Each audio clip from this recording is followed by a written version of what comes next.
తెలంగాణ రాష్ట్ర ముఖ్యమంత్రి వర్యులు రేవంత్ రెడ్డి సార్కి సార్ నమస్కారం సార్. నా పేరు నాగరాజ్ సార్. నా YouTube channel Nagaraj TV. Sir నేను మీకు రిక్వెస్ట్ చేస్తున్నాను సార్, దయచేసి నాకు మీ అపాయింట్మెంట్ ఇవ్వగలరని నేను కోరుతున్నాను సార్.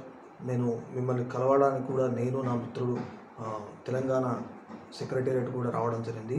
కానీ అపాయింట్మెంట్ లేకపోవడంతో అక్కడ సంబంధ కింద వాళ్ళు పాస్ ఇవ్వలేదు, ఇంటర్వ్యూ కూడా మనం చేయలేదు సార్. నేను చెప్పాను సార్ని కలవాలని చెప్పి.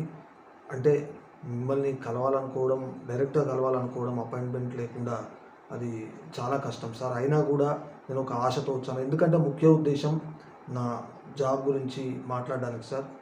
ఎందుకంటే నేను బయట ఎండలో కూడా ఎక్కువ పని చేయలేను. నేను గత 5-5.5 ఏళ్ళ నుంచి కూడా పోటీ పరీక్షలకు ప్రిపేర్ అవుతూ రాస్తూ వస్తున్నాను. చిన్నగా యూట్యూబ్ ఛానల్ కూడా నడుపుకుంటున్నాను, కానీ ఇన్కమ్ లేదు సార్. ముఖ్యంగా ప్రభుత్వ ఉద్యోగం నాకు కళ, అంటే ఎట్లయినా సాధించాలని. ప్రభుత్వ ఉద్యోగం రాలేదు.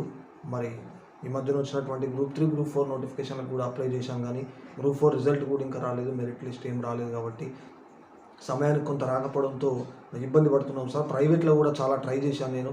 ప్రైవేట్లో కూడా నాకు కొన్ని సెట్ కావట్లేదు, కొన్ని వాళ్ళు కూడా ఇవ్వలేదు. సో చాలా వరకు నేను ట్రై చేశాను. ఒక ఉద్యోగం లేని కారణంతో చాలా బాధపడుతూ, చాలా ఇబ్బంది పడుతూ వస్తున్నాను. అంటే నాకు బాధ, నా కుటుంబాన్ని పోషించుకోవాలని, నేను కూడా ఫ్యూచర్లో మంచిగా ఉండాలని చెప్పి, అదేవిధంగా కొందరు అనే మాటలు చూస్తుంటే కూడా ఈ జాబ్ రాకపోతే ఏదోలాగా అనిపిస్తున్నారు సార్. దయచేసి మీరు అపాయింట్మెంట్ ఇవ్వండి సార్. మాలాంటి నిరుద్యోగులకు కూడా మా బాధలు, మా సమస్యలు కూడా చెప్పుకుంటాము.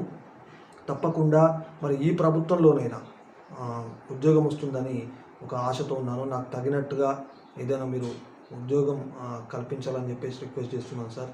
ఎందుకంటే నేను వేరే పనులు ఎక్కువ చేయలేను, అన్ని రకాల పనులు చేయలేను సార్. నేను చిన్నగా యూట్యూబ్ నడుపుకుంటూ ఏదో ఇట్లా కాంపిటేటివ్ ఎగ్జామ్స్కి ప్రిపేర్ అవుతూ ఉన్నాను. అంటే నేను పాటలు రాస్తాను సార్, పాటలు పాడతాను. సో ఆ రకంగా కూడా కొంచెం కళాకారులాగా టాలెంట్ కూడా ఉంది, కానీ నాకు ఎక్కువ గుర్తింపు రాలేదు. కొంతమేరకే గుర్తింపు రావడం జరిగింది. సో దయచేసి నా విజ్ఞప్తిని మన్నిస్తూ మీరు పెద్ద మనసుతో దయచేసి మీ అపాయింట్మెంట్ ఇవ్వగలరని చెప్పేసి నేను కోరుతున్నాను సార్. ఎందుకంటే కొత్త ప్రభుత్వం కాబట్టి మేము కూడా మరి ఒత్తిడి చేయొద్దు. వాస్తవానికి కూడా ఖచ్చితంగా టైం ఇవ్వాలి.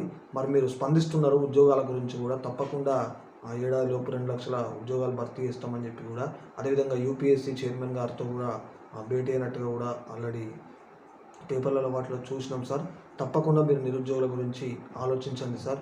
వీలైనంత తొందరగా కూడా టీఎస్పీఎస్సీ బోర్డును ఏర్పాటు చేసి మాలాంటి వేల మంది, లక్షల మంది నిరుద్యోగులకు కూడా ఒక భరోసా కల్పిస్తూ కూడా ఉద్యోగాల గురించి మాట్లాడండి.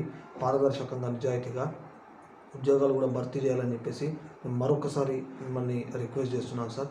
దయచేసి మరి మా అభ్యర్థనను, అంటే మా కోరికను, మా విజ్ఞప్తిని మన్నిస్తారని, మీరు అపాయింట్మెంట్ ఇస్తారని చెప్పి నేను ఆశిస్తున్నాను సార్, కోరుకుంటున్నాను సార్.